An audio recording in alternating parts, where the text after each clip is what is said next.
Finally, free from any more baggage. Today marks the beginning of our life together with my parents at my house. However, as soon as my parents passed away, my husband, who had demolished our family home, dropped a bombshell on me.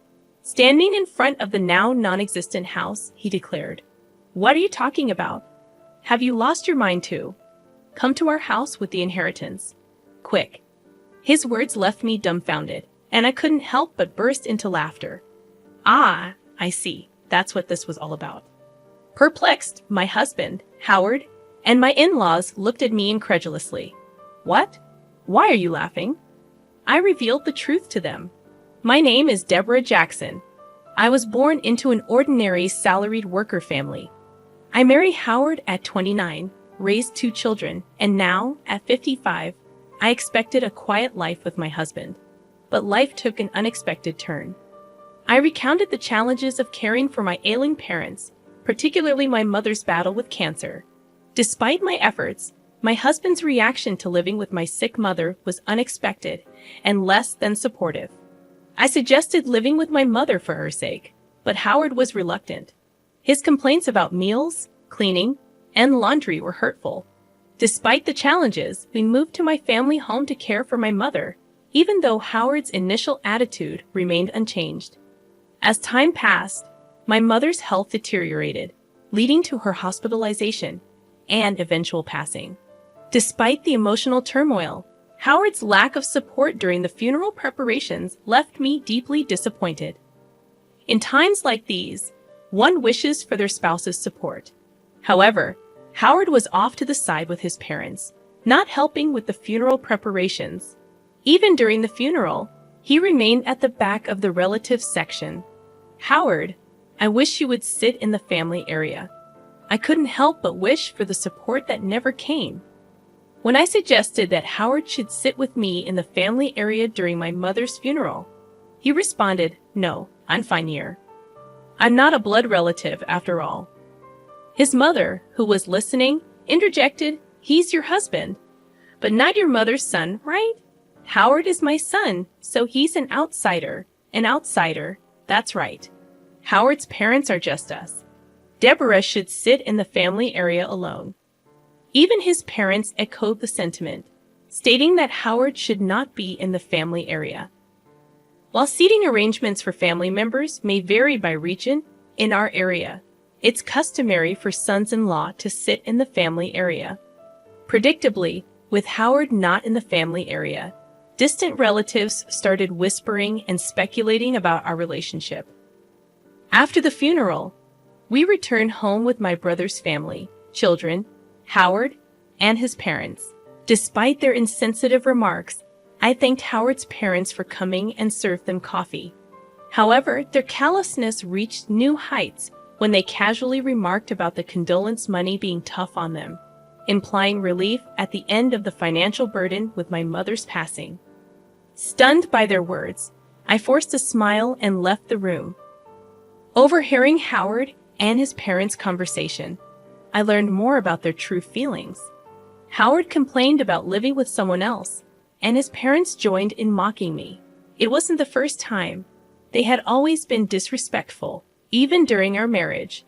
Reflecting on their lack of concern during my father's funeral and mother's death, I questioned Howard's behavior as a person. I realized that I had been overly considerate of him, feeling guilty for imposing the living arrangement. Angry and resentful, I silently listened to their laughter and chatter. Later, in a conversation between Howard and his parents, they openly disapproved of my defiance regarding my mother's belongings. When they tried to take my mother's bag, I firmly refused, stating my intention to distribute her keepsakes among family members later. This led to a heated argument, with Howard and his parents leaving angrily, labeling me an outsider. Despite explaining the situation to everyone, Howard didn't return home for some time. When he finally did, he surprised me by showing concern and suggesting a trip for me and the kids, even providing travel vouchers. Though unexpected, I couldn't help but feel a mix of emotions, including gratitude and confusion, at this unexpected gesture from Howard. I wonder if your father felt guilty. I said with a laugh as I decided to gratefully accept the travel vouchers from Howard. Well, I'll beat off then. Yeah, take your time. Since you're at it, stay over at the kids' places, Howard suggested. I can't be away that long, I replied. Just go. I'll relax at my parents' house. Don't worry about me, Howard said, sending me off with those words. Julia was happy to have me over. So before the trip, I visited Julia's and then Luke's homes, having been unable to visit while caring for my mother. I helped out a bit by making and freezing some meals for them. Mom, you don't get to relax at all, but thank you. It really helps. They both expressed gratitude for my home-cooked meals. This was all thanks to Howard's suggestion. Then came the long-awaited trip, and I spent a relaxing time at the hotel with my children. It seemed to heal much of the fatigue and sorrow from caregiving and losing my parents. I was away for nearly a week, but both kids returned to their homes with bright smiles. That was fun. We should thank Dad once in a while, Julia suggested. Really? Once in a while? But I wonder if he's up to something, I laughed, half-jokingly. Don't say that. Your father must have had his reasons, Julia replied. I laughed as well, planning to share the memories with Howard and start afresh in our married life. However, upon arriving home, I was at a loss for words. What's going on? The house is... I looked around in confusion, checking my location. Despite being a familiar place, our family home was gone. Then Howard appeared from nowhere, with his parents behind him, smirking at my dumbfounded expression. Howard, what's the meaning of this? I asked. Howard, like his parents, replied with an eerie smile. Finally, the baggage is gone. From today, we'll be living with my parents at my house. What are you talking about? I retorted calmly to Howard's arrogant statement. Then Howard spoke. Lost your mind? Your family home has been demolished. Come to our house with the inheritance. Already, everything you inherited belongs to Howard. I realized what had happened. The disappearance of my house was Howard's doing, all for the sake of inheritance. Despite being overwhelmed with frustration and sadness, I couldn't let Howard have his way. No way, I thought to myself. I burst into laughter at their smirking faces. What? Why are you laughing? What a strange woman. Has she gone mad? My mother-in-law looked at me as if I were something eerie. I faced them and spoke up. Don't you guys know? Know what? I then said to Howard, first of all, I didn't inherit a single penny, so there's no inheritance. I started laughing again after saying this. Maybe they thought they had become rich through inheritance. Their wild imaginations and actions were simply laughable to me. What do you mean? Explain yourself? Howard demanded an explanation, but I remained silent. I thought there was no need to enlighten them before that. I'm not going to live with strangers. If you want to live together, do it alone. Ignoring Howard's question and rejecting his initial proposition, my mother-in-law flared up in anger. You helped with your parents' household, but you won't do ours. You know why I did that, right? I agreed to live together, didn't I?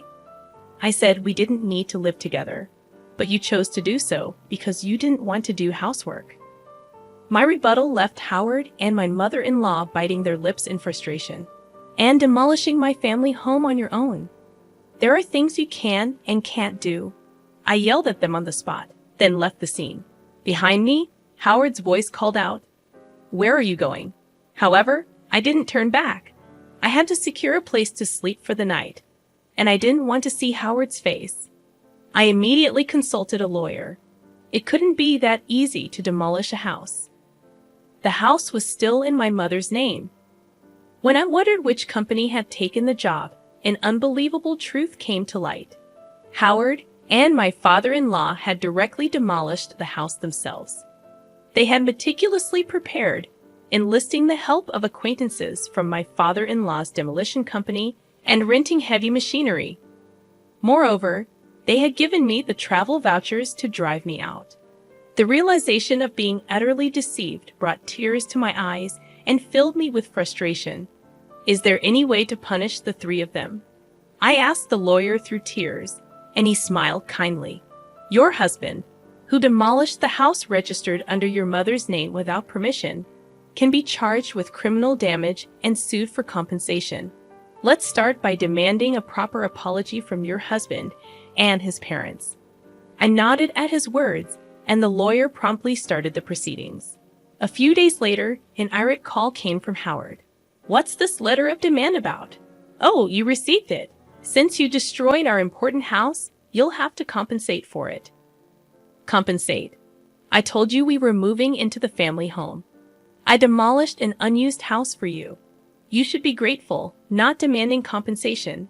Just bring your inheritance and come back home." Howard arrogantly insisted. "Grateful for being demolished? Really? And about the inheritance coming home? There's none to bring since I didn't inherit anything." I shouted back over the phone. Howard fell silent, seemingly stunned by my outburst. The reason I laughed when the house was demolished was precisely this. I had a whole year to spend with my mother. It was obvious we would have discussed the inheritance. Then I said, "I don't need anything. Give it all to my brother." Thus, all cash and securities were inherited by my brother. He said that I should get the house since he lived far away and couldn't manage it. If I wasn't going to live there, it could be rented out to someone else. That was the plan for me to inherit the house anyway. Either you and your father restore the family home to its original state or pay the amount written there. This amount, I'm being kind enough to suggest a settlement. If you can't pay, I'll file a police report and sue you," I spoke firmly. "Sorry, I didn't think you'd be so angry." "Of course," Howard replied. "I'm angry." Howard began making excuses. He thought that as long as the family home was there, he couldn't live with his parents, especially since his father had always wanted to live with us. My father-in-law was fond of Luke and seemed to have wanted to live with him. He had refused to live together back then because it would have made commuting difficult, but his parents seemed to think I was the one opposed to it. So it turns out that Howard had convinced his parents to agree to this plan by demolishing my family home and making them believe I would move in with the inheritance. But even knowing this now, there's no way I can forgive it. So please forgive me. I didn't mean any harm. Dad is remorseful too. If he's truly remorseful, then he'll agree to the settlement." I said this and hung up the phone. Howard kept calling me and sending messages to apologize. "If you're sorry, then hurry up and transfer the money." I pushed Howard away with these words. I knew our family home couldn't be restored, but there was no other way to alleviate these unbearable feelings. Afterward, I stayed at Julia's house. My brother's family and my children knew about this.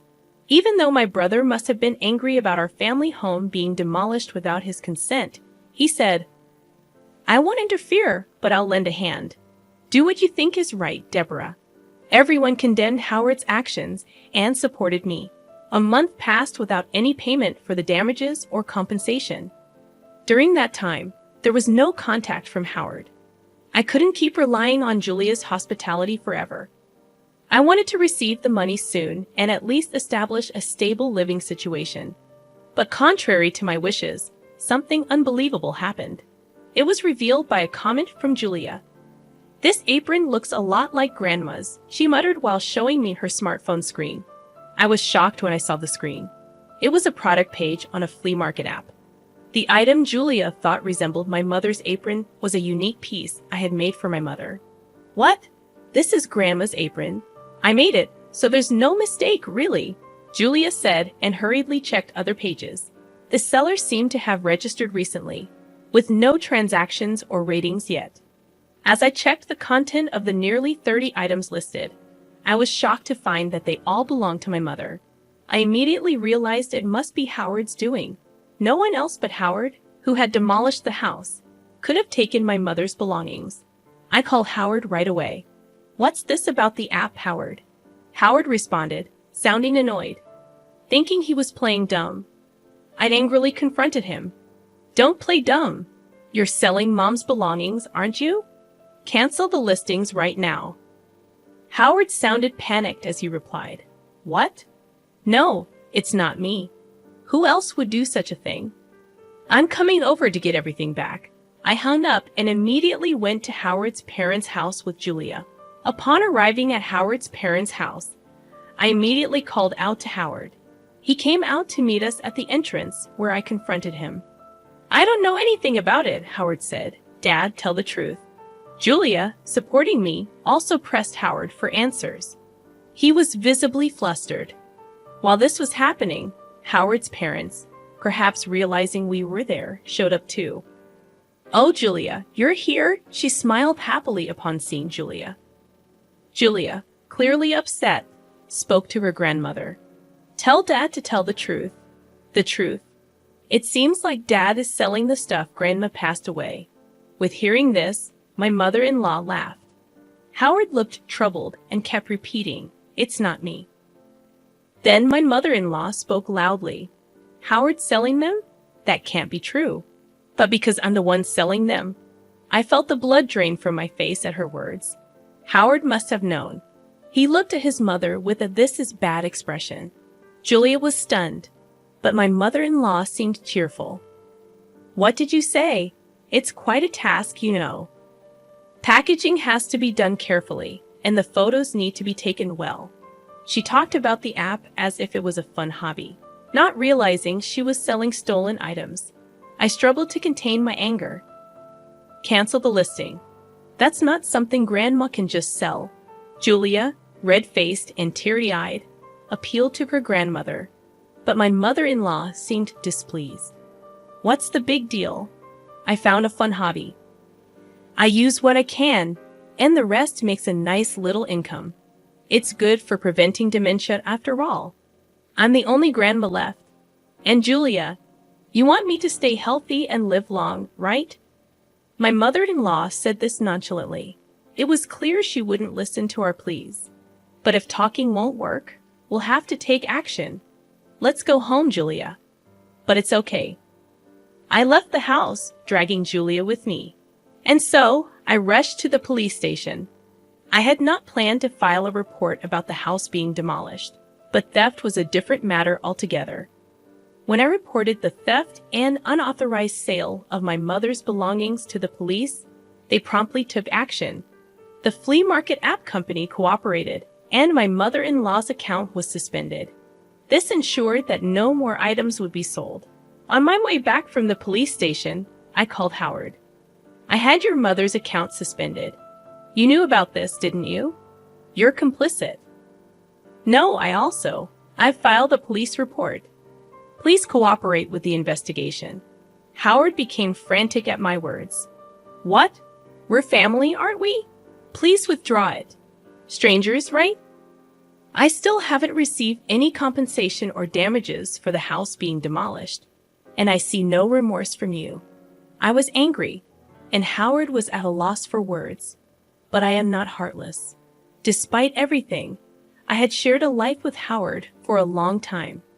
Sighing, I realized that there might still be a long road ahead to resolve all these issues.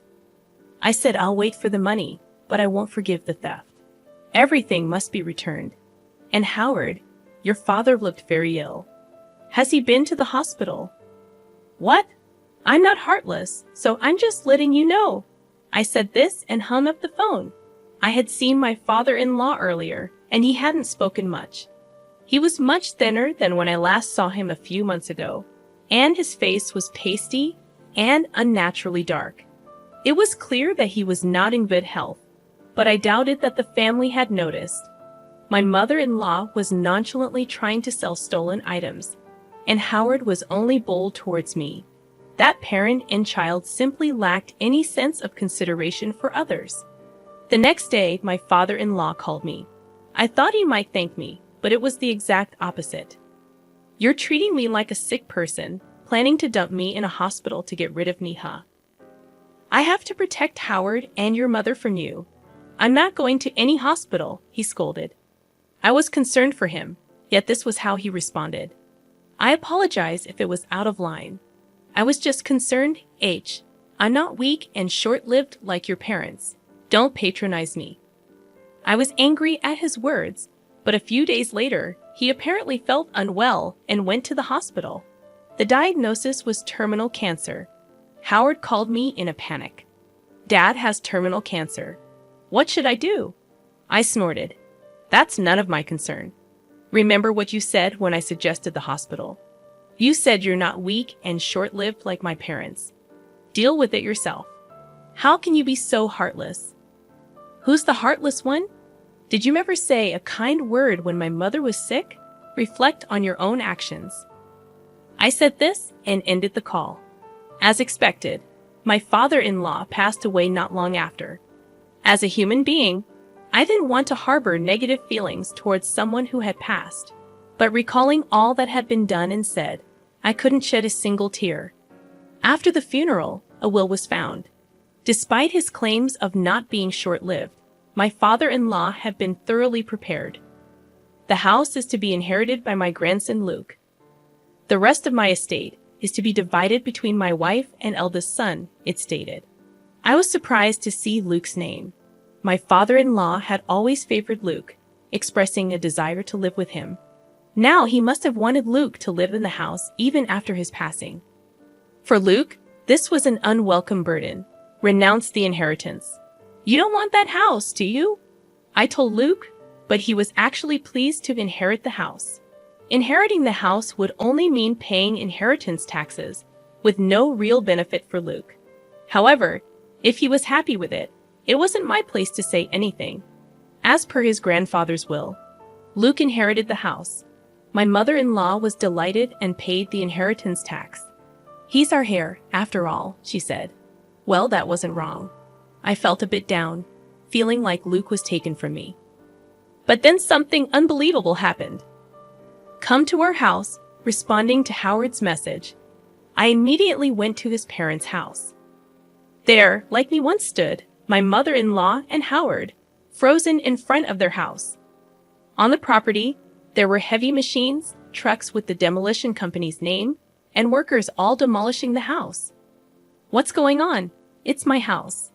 I can do whatever I want with it, right?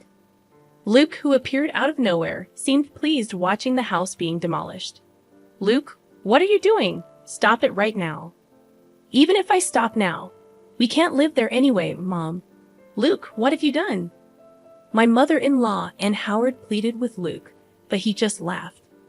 Have you forgotten what Grandpa and Dad did to Mom, Luke? Grandma, you were horrible to Mom too, right? Did you apologize? Luke, his smile gone, glared sharply at his mother and Howard. They fell to their knees as the machines continued to loudly demolish the house. I felt relieved seeing the scene. Later, Howard, having finally received the inheritance, paid the compensation and damages. It seemed that Luke had recovered the stolen items my mother-in-law took from my mother, and they were safely returned to me. Mom, you've got me and Julia, Luke said, and I finally shed tears of relief.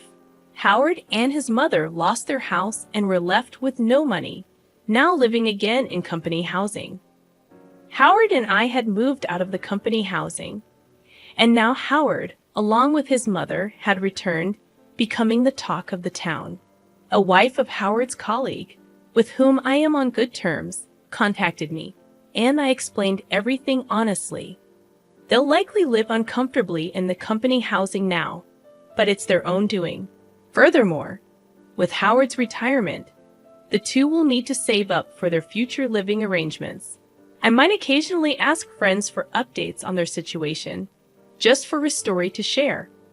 I continued to stay at Julia's house, but Luke is now planning to get married and build a house. The land from his parents' house sold for a decent amount, surprisingly making the demolished house useful. Mom, come live with us. Luke even invited me to live with them. His soon-to-be wife welcomed the idea warmly. I couldn't impose on Julia forever, so I gratefully accepted Luke's offer.